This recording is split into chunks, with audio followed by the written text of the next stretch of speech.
नमस्कार, मैं हूं समर्थ श्रीवास्तव और आप देख रहे हैं यूपी तक। आज हम बात करेंगे पूर्व मुख्यमंत्री अखिलेश यादव के कन्नौज दौरे की।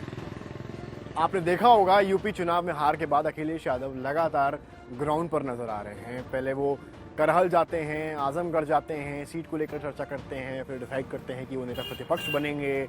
फिर वो सीतापुर भी जाते हैं, लगातार उनके दौरे होते हैं। आज वो कन्नौज भी आ जाते हैं और पार्टी कार्यकर्ताओं से मिलते हैं।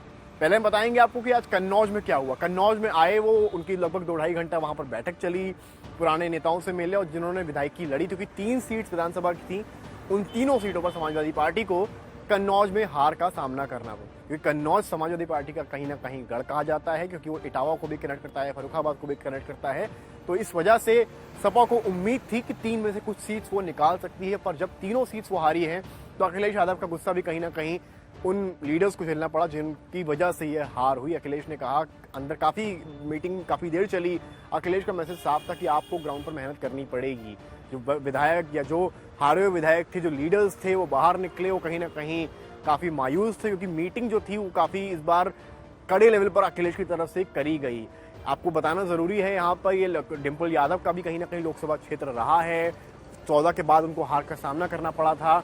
इस बार ये दौरा केवल विधान परिषद चुनाव को लेकर ही नहीं, बल्कि कहीं ना कहीं लोकसभा चुनाव को लेकर भी अहम बताया गया, क्योंकि अखिलेश कन्नौज में कहीं ना कहीं सपा की जमीन को मजबूत करना चाहते हैं। वो शायद विधान परिषद चुनाव से ज्यादा लोकसभा चुनाव की तरफ ज्यादा अग्रसर है और ज्यादा उसके बारे में सोच रहे हैं। और यही मतलब है उनका कन्नौज आने का और यहाँ पर लोकल नेताओं से मिलने का और प्रॉपर समाजवादी पार्टी ऑफिस में बैठकर मीटिंग लेने का। 2-3 चरणों में बैठक हुई, जिसमें उन पार्टी वर्कर्स को निर्देश दिया कि आपको किस तरह से विधान परिषद चुनाव के लिए और आने वाले लोकसभा चुनाव के लिए काम करना है।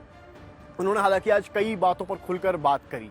सबसे पहले अगर हम बात करें गोरखपुर के केस की, मुर्तजा को लेकर लगातार चर्चा है। एटीएस में रोज नए खुलासे कर रही है, कभी आईएएस एंगल निकल रहा है, कभी जाकिर नाइक के वीडियो देखने का एंगल निकल रहे हैं। हालांकि सब सूत्र के हिस्से से आ रहे हैं, पर अखिलेश ने आज यहाँ पर बड़ी बात की। अखिलेश से जब सवाल किया गया कि गोरखपुर में मुर्तजा का जो केस हुआ है उस पर आपका क्या कहना है, तो अखिलेश ने एक बात कही कि रोज नए खुलासे हो रहे हैं, पर उनको लगता है कि मुर्तजा के जो पिता हैं, जिनका स्टेटमेंट ये आया था कि मेरा बेटा मेंटली अनस्टेबल है, या 2 पुलिस वाले घटना से 2 दिन पहले उसके घर पे आए थे, उस एंगल से भी इस केस को देखना चाहिए। ये अखिलेश यादव ने कहीं ना कहीं बयान दिया है।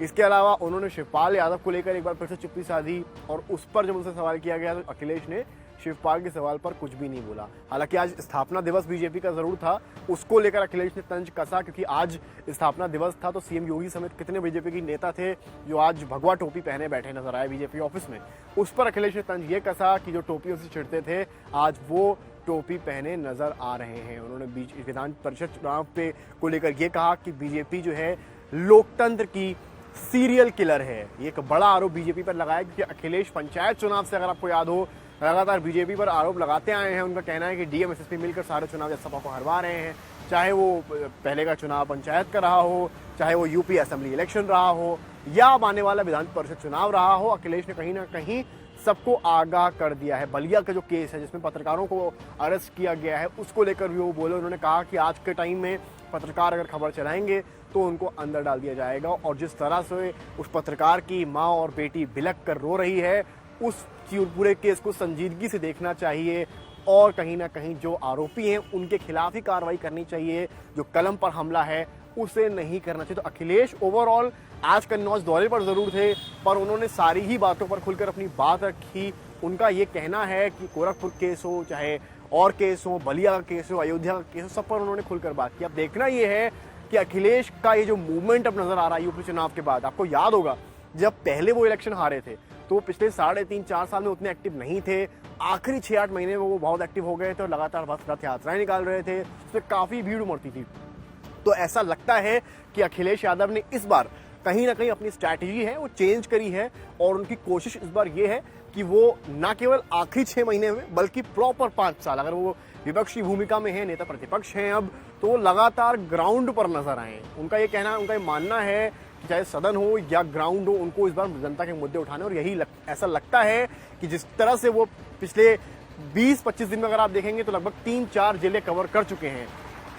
अगर ये स्ट्रैटेजी अखिलेश की रहती है तो एक तरह से ये कहा जा सकता है कि यूपी में मजबूत विपक्ष नजर आता है। ओवरऑल 100 के ऊपर विधायक भी हैं, और अगर मजबूत विपक्ष होता है तो ये लोकतंत्र के लिए कहीं ना कहीं अच्छी खबर भी नजर आती है। कैमरा पर्सन नीरज के साथ समर्थ श्रीवास्तव, लखनऊ, यूपी तक।